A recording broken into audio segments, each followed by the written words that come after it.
আসসালামু আলাইকুম ওয়া রাহমাতুল্লাহি ওয়া বারাকাতুহু। সম্মানিত দর্শক শ্রোতা, অত্যন্ত ভারাক্রান্ত হৃদয় আপনাদেরকে জানাচ্ছি। আমরা আজকে এক ভাইয়ের বাসায় উপস্থিত হয়েছি, যে ভাই আমাদের এই 24 জুলাইয়ের যে আন্দোলন ছিল সেই আন্দোলনের অন্যতম একজন সহযোদ্ধা ছিল এবং তিনি তার পাকে হারিয়েছেন, তার পাটা ভেঙে গিয়েছে। দুঃখজনক বিষয় হচ্ছে আসলে তাকে আমরা দীর্ঘদিন ধরে চিনি। আমাদের ফজর আমরা করবো না কাজা গ্রুপের মাধ্যমে সকালবেলা আমরা এক্সারসাইজ করতাম এলাকার কিছু ভাই ব্রাদার মিলে, যেখানে আমাদের মঞ্জুর ভাই আছে, রেফাউল ভাই আছে এবং আমাদের আরও অনেক ভাইরা আছে। সেখানে ভাই নিয়মিত আমাদের সাথে সকালবেলা ব্যায়াম করার জন্য অংশগ্রহণ করতেন।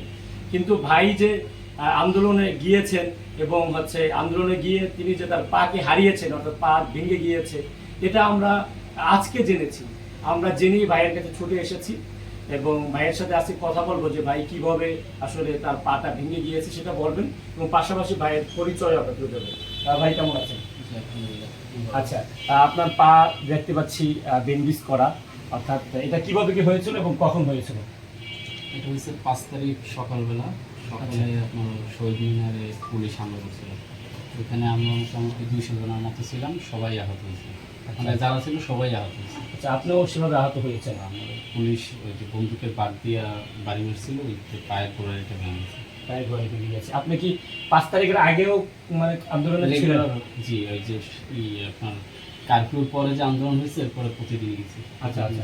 এমনি আমি দেখতে পাচ্ছি আপনার সামনে ল্যাপটপ আছে, ওই সাইডে কম্পিউটার আছে। বেসিক্যালি আপনি এমনি কি করেন এখন? আসলে আপনার কি অবস্থা আছে? আমি একটা প্রাইভেট জব করি, ওই অফিসের কাজটাই এখন বাসা বসে করি। আচ্ছা, প্রাইভেট জব করেন। আপনি কোন সেকশনে আছেন? আমি অ্যাকাউন্টসে আছেন। এবং এর পাশাপাশি আমরা এটাও জানি যে আপনার ছোট একটা দোকান আছে, যেখানে আপনি অনলাইনের যে বেসিক যে সার্ভিসটা আছে, এর মধ্যে কি কি আছে একটু বলেন তো, আপনি সার্ভিস দিয়ে থাকেন? এটা হলো আপনার অনলাইনের এনআইডি, তারপরে অ্যাডমিশন, তারপরে যাবতীয় অনলাইনের সকল। অর্থাৎ স্বাভাবিকভাবে আমাদের এলাকাগুলোতে দোকানে যে সার্ভিসগুলো দেওয়া হয়, ভাইয়ের দোকানে সার্ভিসগুলো দেওয়া হয়। আসলে আপনি আন্দোলনে অংশগ্রহণ করেছেন, এখন ঘরে আসছেন। স্বাভাবিকভাবে একজন মানুষ চাকরি বাকরি যখন না করে তখন তো তার ভিতরে একটা আছে। এখন এই অবস্থায় আপনার সবকিছু মিলিয়ে কেমন চলছে? আলহামদুলিল্লাহ।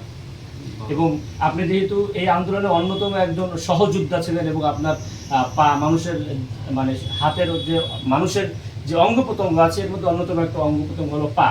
এটা যদি মানুষের অচল হয়ে যায়, মানুষ ঠিকভাবে হাঁটতে পারবে না। আপনি এটাকে হারিয়েছেন, ভেঙে গিয়েছে, আপনি অনেকদিন হয়তো এটা ঠিক হতে সময় লাগবে।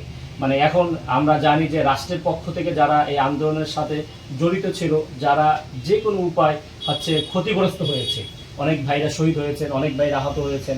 তো আপনিও আহত হয়েছেন, বাকি হারিয়েছেন। রাষ্ট্রের কর্ণধর যারা আছে, যারা আপনাদের নিয়ে ভাবছে, আপনি কি তাদের কারোর সাথে যোগাযোগ করেছেন অথবা আপনার নাম কি আছে একটু জানেন আপনি? না, আমি কারোর সাথেই যোগাযোগ করিনি। আচ্ছা, তাহলে আমরা আসলে আমাদের বর্তমানে যে গভর্নমেন্ট আছে, আমরা জানি যে তারা একটি জুলাই যারা আহত হয়েছে, নিহত হয়েছে, তাদের নিয়ে একটা সংগঠন করা হয়েছে, যে সংগঠনের মাধ্যমে সবাইকে সহযোগিতা করা হবে, জুলাই স্মৃতি ফাউন্ডেশন।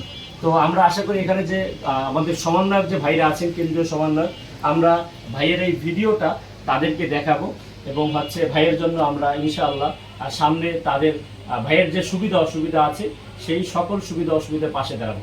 পাশাপাশি আরেকটি বিষয় জানিয়ে দিতে চাই, ভাই যেহেতু কামরাঙ্গীর চরে থাকেন, ভাইয়ের বাসা কামরাঙ্গীর চরে খোলামুড়া ঘাটের 7তলা টাওয়ারের সামনে। তো ভাইয়ের এখানে চাকরি প্লাস একটা ব্যবসা আছে। যেহেতু ভাই এখন ঘরে বসে আছেন, ভাই যে সার্ভিসগুলো বেসিক্যালি দিয়ে থাকেন, আপনারা যদি চান সেই সার্ভিসগুলো এখনও নিতে পারবেন। এবং আমি বিশ্বাস করি যে আপনারা যদি এই সার্ভিসটা তার থেকে নেন এবং আমি তাকে 10 টাকা না দিয়ে যদি তার থেকে সার্ভিস নিয়ে আমি তাকে সহযোগিতা করি, তাহলে কিন্তু এই সহযোগিতাটা আমাদের জন্য বেটার হবে। আমরা আশা করছি আমাদের আশেপাশের ভাইরা এখন অবধি যাদের খবর আমরা পাইনি, আহত আছেন এবং যারা আন্দোলনে অংশগ্রহণ করেছেন, তারা আমাদের সাথে যোগাযোগ করবেন। অন্তত আমাদের এলাকায় যারা আছে, আমরা চেষ্টা করব তাদের পাশে দাঁড়ানোর জন্য।